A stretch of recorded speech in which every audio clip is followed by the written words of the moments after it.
നമസ്കാരം. ഡി രാജയ്ക്ക് പകരം ആര് ജനറൽ സെക്രട്ടറി ആകണമെന്ന കാര്യത്തിൽ കേരളത്തിന്റെ നിലപാടായിരിക്കും ഏറെ നിർണായകമാകുക.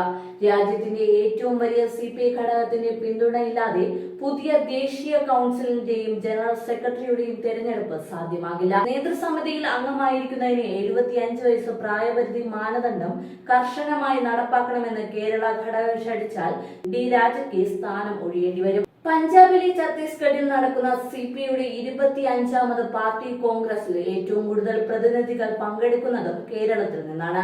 100 പ്രതിനിധികളാണ് കേരളത്തിലെ പാർട്ടി ഘടകത്തെ പ്രതിനിധീകരിച്ച് പാർട്ടി കോൺഗ്രസിന് എത്തിയിരിക്കുന്നത്. ഇതിന് വിപരീതമായ പാർട്ടി കോൺഗ്രസിൽ പ്രായപരിധിയിൽ ഇളവ് നൽകാനുള്ള തീരുമാനത്തെ അനുകൂലിച്ചാൽ സംസ്ഥാനത്തെ പാർട്ടിയിൽ വലിയ പ്രതിസന്ധി ഉണ്ടാകും. പുറമേക്ക് ഐക്യം പ്രകടമാണെങ്കിലും ആലപ്പുഴ സംസ്ഥാന സമ്മേളനത്തിന് ശേഷവും കേരളത്തിലെ CPIയിൽ അഭിപ്രായ ഭിന്നത ശക്തമാണ്.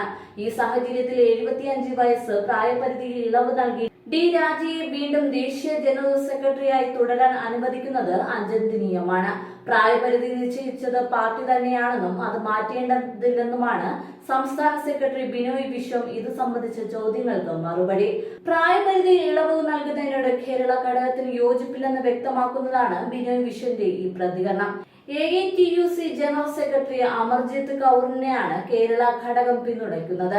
കേരളം കൂടാതെ മറ്റ് സംസ്ഥാനങ്ങളിൽ നിന്നുകൂടി പിന്തുണ ലഭിച്ചാൽ അമർജിത്ത് കൗറയുടെ CPIയുടെ ആദ്യത്തെ വനിതാ ജനറൽ സെക്രട്ടറി ആകാനാണ് സാധ്യത. 75 വയസ്സ് തികയാൻ മാസങ്ങളേ ഉള്ളൂ എന്നാണ് അമർജിത്തിന്റെ പ്രതികൂല ഘടകം.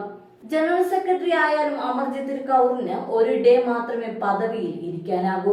അതുകൊണ്ട് തന്നെ അടുത്ത നേതാവിനെ വാർത്തെടുക്കുക എന്ന ലക്ഷ്യത്തിൽ ഇത്തവണ ഡെപ്യൂട്ടി ജനറൽ സെക്രട്ടറിയെ കൂടി തെരഞ്ഞെടുക്കണമെന്ന് ആവശ്യമുണ്ട്. കേരള ഘടകം സെക്രട്ടറിയും ദേശീയ സെക്രട്ടേറിയറ്റ് അംഗവുമായ ബിനോയ് വിശ്വത്തിന്റെ പേരാണ് ഡെപ്യൂട്ടി ജനറൽ സെക്രട്ടറി സ്ഥാനത്തേക്ക് സജീവമായി പറഞ്ഞു കേൾക്കുന്നത്. രാജ്യസഭയിലെ കക്ഷി നേതാവും ദേശീയ എക്സിക്യൂട്ടീവ് അംഗവുമായ കേരളത്തിൽ നിന്നുള്ള P സന്തോഷ് കുമാറിന്റെ പേരും ഡെപ്യൂട്ടി ജനറൽ സെക്രട്ടറി സ്ഥാനത്തേക്ക് പരിഗണിക്കുന്നതായി പ്രചരണമുണ്ട്.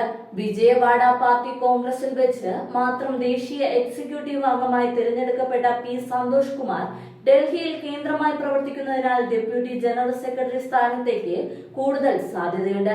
എന്നാൽ ദേശീയ ജനറൽ സെക്രട്ടറി സ്ഥാനത്തും കണ്ണുള്ള സംസ്ഥാന സെക്രട്ടറി ബിനോയ് വിശ്വം തന്നെ മറികടന്ന് കേരളത്തിൽ നിന്ന് മറ്റൊരു നേതാവ് ജനറൽ സെക്രട്ടറി ആകുന്നതിനെ അനുകൂലിക്കുമോ എന്നാണ് അറിയാനുള്ളത്. ഡി രാജയെ ദേശീയ ജനറൽ സെക്രട്ടറി സ്ഥാനത്ത് നിന്ന് മാറ്റിയാൽ ദേശീയ രാഷ്ട്രീയത്തിലെ പാർട്ടിയുടെ പ്രസക്തി വീണ്ടും ഇല്ലാതാകുമോ എന്ന ആശങ്കയും CPI വൃത്തങ്ങളിലുണ്ട്. ദേശീയ തലത്തിൽ പ്രതിപക്ഷ നിരയിലെ പരിചിത മുഖമാണ് രാജ. കോൺഗ്രസ് അടക്കമുള്ള പ്രതിപക്ഷത്തെ നയിക്കുന്ന പാർട്ടികളുടെ നേതൃത്വവും അടുപ്പമുള്ള നേതാവും രാജ മാത്രമാണ്. രാജ ജനറൽ സെക്രട്ടറി പദം ഒഴിഞ്ഞാൽ പ്രതിപക്ഷ വേദികളിൽ ഇപ്പോൾ CPM അനുഭവിക്കുന്ന അപരിചിതത്വം നേരിടേണ്ടി വരുമെന്നാണ് നേതാക്കൾ ചൂണ്ടിക്കാട്ടുന്നത്.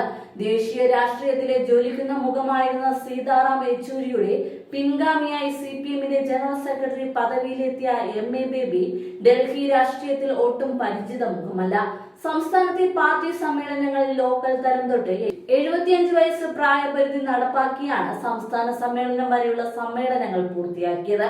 കഴിഞ്ഞ സമ്മേളനം മുതൽ പ്രായപരിധി നടപ്പാക്കിയതോടെ കേരളത്തിലെ പ്രമുഖ നേതാക്കളായ പന്നൻ രവീന്ദ്രൻ, KE ഇസ്മയിൽ, C ദിവാകരൻ എന്നിവർക്ക് കളം വിടേണ്ടി വന്നു. ഈ സമ്മേളനത്തിലും പ്രായപരിധി നടപ്പിലാക്കിയപ്പോൾ മുൻ മന്ത്രി E Chandrasekharan, CN Jayadevan, KR Chandramohanan, V Chamundi തുടങ്ങിയ നേതാക്കൾ സംസ്ഥാന എക്സിക്യൂട്ടീവിൽ നിന്ന് കൗൺസിലിൽ നിന്ന് പുറത്തായി. പ്രായപരിധി മാനദണ്ഡം ചൂണ്ടിക്കാട്ടി സംസ്ഥാന കൗൺസിലിൽ നിന്ന് പുറത്താക്കിയിരുന്നു. ഈ സാഹചര്യത്തിൽ പാർട്ടി കോൺഗ്രസിൽ പ്രായപരിധിയിൽ ഇളവ് നൽകണം എന്ന നിർദ്ദേശത്തെ പിന്തുണയ്ക്കാൻ പോയാൽ സംസ്ഥാനത്ത് പൊട്ടിത്തെറിയുണ്ടാകും. പ്രായപരിധി നടപ്പിലാക്കുമോ എന്നതിൽ തീരുമാനം പാർട്ടി കോൺഗ്രസിലായിരിക്കും ഉണ്ടാകാൻ പോവുക എന്നതാണ് ജനറൽ സെക്രട്ടറി ഡി രാജയുടെ പ്രതികരണം. പാർട്ടി കോൺഗ്രസിൽ അവതരിപ്പിക്കുന്ന പ്രവർത്തന റിപ്പോർട്ടിൽ നേതൃത്വത്തിനെതിരെ രൂക്ഷ വിമർശനമുണ്ട്. നേതാക്കൾ ഒരേ പദവിയിൽ തന്നെ തുടരുന്നത് മുരടിപ്പ് ഉണ്ടാകുന്നുവെന്നാണ് വിമർശനം. പാർട്ടിയിൽ പുരുഷ മേധാവിത്വ പ്രവണതയും പാർലമെന്ററി വ്യാമോഹവും ശക്തമാണെന്നും റിപ്പോർട്ടിൽ പറയുന്നുണ്ട്. യുവജന വിദ്യാർത്ഥി സംഘടന നിർജീവമാണെന്നും വിമർശനമുണ്ട്. ചിലരെ പാർലമെന്ററി വ്യാമോഹം ശക്തമായി ബാധിച്ചിട്ടുണ്ട്. സീറ്റ് കിട്ടാത്തവർ ഉടൻ തന്നെ പാർട്ടി വിടുമെന്ന് ഇതിന്റെ ഉദാഹരണമാണ്. ചിലർ പാർട്ടി സ്ഥാനം ഉപയോഗിച്ച് പണം ഉണ്ടാക്കുന്നുവെന്നും വിമർശനമുണ്ട്. പാർട്ടി അംഗങ്ങളിലും അനുയായികളിലും ആഡംബര പ്രവണതയുണ്ട്. സ്വകാര്യ പരിപാടികൾക്കായി വൻതോതിൽ പണം ചെലവഴിക്കുന്നുണ്ട്. രാഷ്ട്രീയ ആവശ്യം മുന്നോട്ട് വയ്ക്കാതെ പാർട്ടി നേതാക്കൾ പിരിക്കുന്നതായും പ്രവർത്തന റിപ്പോർട്ടിൽ വിമർശനമുണ്ട്.